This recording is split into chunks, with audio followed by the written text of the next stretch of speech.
अगर आपके बच्चे को कफ खांसी कोल्ड है और आप परेशान हैं तो ये वीडियो आपको ज़रूर फ़ायदा करने वाली है। आपको क्या करना है, आपको खाली कटोरी लेनी है, उसमें सरसों की कच्ची घनी ऑयल लेनी है, आधा चम्मच अजवाइन लेके हाथों से मसल के उस तेल में डाल दें। 2 लहसुन लें और लहसुन को हल्का कूट के उसे डाल दें और उसे स्लो फ्लेम में पका लें।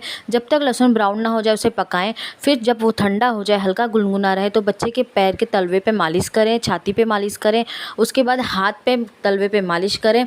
मालिश करने के बाद उसको ब्लैंकेट उड़ा के सुला दें। सुबह और शाम ये आप करेंगे ना, तो मैं बता रही हूँ आपके बच्चे की खांसी जुकाम ठीक हो जाएगी। Thank you for watching my video. Bye bye.